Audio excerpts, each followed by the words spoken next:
Hello everyone. How are you? Hope you are fine. Today we can learn about microorganisms. So, what is microorganisms? The living organisms which cannot be seen with the naked eye and can only be observed through a microscope are called microorganisms. Microorganisms may be unicellular single-celled or multicellular many-celled. The first scientist to describe microorganisms was a Dutch scientist named Antony van Leeuwenhoek. The science that deals with the study of microorganisms is called microbiology. The scientists who study about microorganisms are called microbiologists. Microorganisms are present everywhere. Some live alone, while others grow in groups or called colonies. They are found in every kind of environment. They can exist in extreme conditions of temperature like droughts, in hot water springs, in deserts, in polar regions, etc. They survive in extreme environmental conditions by forming a hard outer covering called cyst. Major groups of microorganisms. Microorganisms are found in 5 major groups: bacteria, viruses, algae, fungi, protozoa. Bacteria. They are very small and the simplest living organisms. They can vary size from 0.2 to 100 microns. Bacteria are found in different shapes: bacilli, rod-shaped; cocci, spherical-shaped; vibrio, comma-shaped; spirilla, spiral-shaped. The bacteria which need oxygen for growth are called aerobic bacteria. The bacteria which can survive without oxygen are called anaerobic bacteria. The mode of nutrition may be autotrophic or heterotrophic. Bacteria generally reproduce by binary fission. Viruses. The word virus means poisonous liquid. Viruses are the smallest microorganisms. They can only be studied under an electron microscope. They are acellular, which means they do not have any substance present in their cells. They only contain a small nuclear material wrapped in a protein coat. Viruses cannot grow and reproduce on their own, which indicates that they are non-living.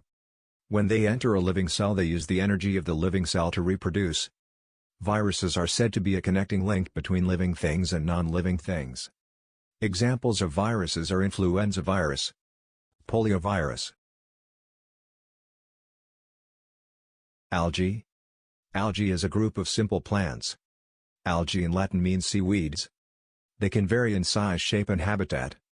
Some are unicellular and microscopic while others are multicellular and can be few meters long. They have no stem, roots and leaves like other plants, but they have chlorophyll and can make their own food through photosynthesis.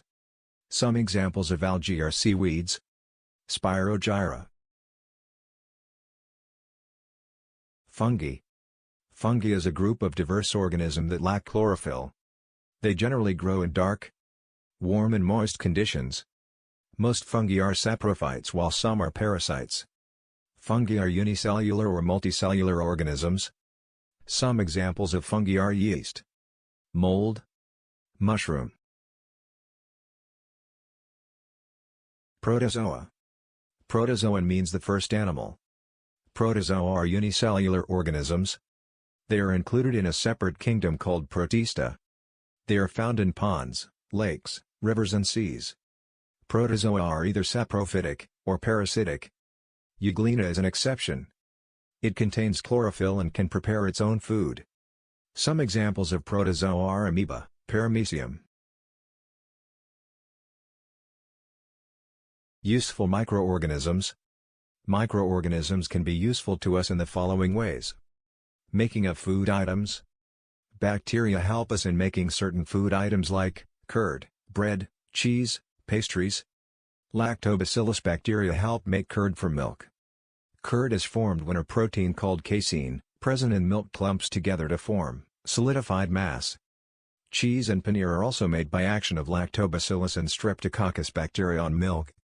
Bacteria act upon tough meat and makes it soft. This process is called tenderization of meat.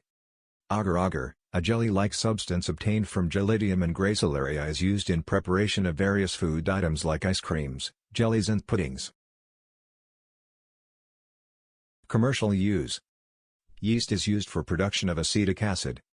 For this purpose, yeast is grown on natural sugars present in grains like barley, wheat, rice and fruit juices.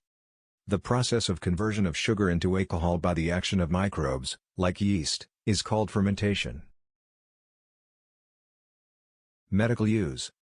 Some of the uses of microorganisms are: production of antibiotics. The medicines produced by living organisms such as bacteria and fungi which kill or stop the growth of disease-causing microorganisms present in our body is called antibiotics. The source of these antibiotics medicines are microorganisms. Streptomycin, tetracycline, aureomycin and chloromycetin are some commonly known antibiotics. Production of vaccines. Microorganisms are used in production of vaccines which protect humans and other animals against several diseases by providing immunity against concerned disease. The ability of one's body to resist a disease is known as immunity. Immunity against a particular disease can be developed by a technique called vaccination.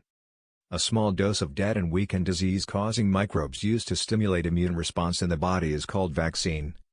Several diseases including cholera, tuberculosis, smallpox, tetanus, polio, can be prevented by a vaccination. A particular vaccine is given at a particular age, this is called immunization schedule. Increasing fertility. Rhizobium bacteria absorb nitrogen gas from the atmosphere and convert it to simple nitrogenous compounds called nitrates. After harvesting, when the roots decompose, the nitrates present in the root nodules mix with the soil and enrich it with nitrogenous compounds and hence, increase the soil fertility. Cleaning the environment.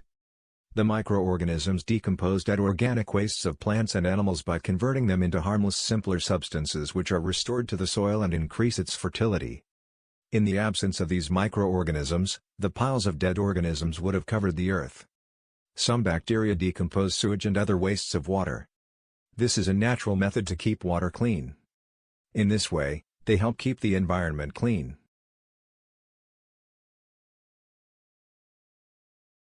Harmful microorganisms. Microorganisms are harmful in many ways. Let us study the following harmful effects. Microorganisms cause diseases. In humans. Some of the microorganisms cause diseases in human beings, plants and animals. Such microorganisms are called pathogens. Microbial diseases that can spread from an infected person to other healthy person through air, water, food, physical contact or by animals are called communicable diseases. Examples of some communicable diseases are cholera, common cold, chickenpox. In animals and plants. Several microorganisms cause diseases not only in humans, but in animals and plants. The disease in animals like cows, buffalo, poultry, birds cause the reduce in milk production, egg production, and may even cause death. The disease in plants like wheat, rice, potato, sugar cane, apple, oranges cause the reduce in the yield of crops. Microorganisms cause food poisoning. Sometimes, food may get spoiled due to a variety of reasons like not keeping it covered, improper cooking, not preserving the food properly and change in the temperature of refrigerated foods due to power fluctuations. Microorganisms that grow on our food sometimes produce toxic substances which are harmful for our health. The toxic substances produced by the microorganisms make the food poisonous, causing serious illness called food poisoning. The spoiled food can be identified by its unpleasant smell, changed odor and bad taste.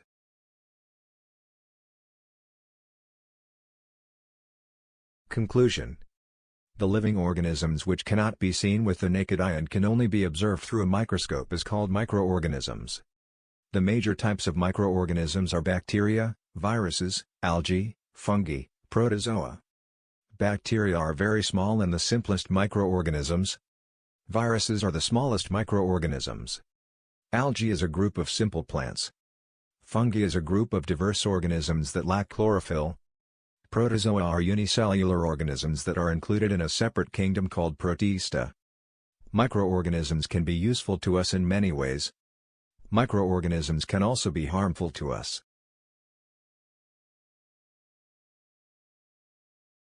Thank you all for watching. Don't forget to subscribe and like the video and also share it to your friends and family.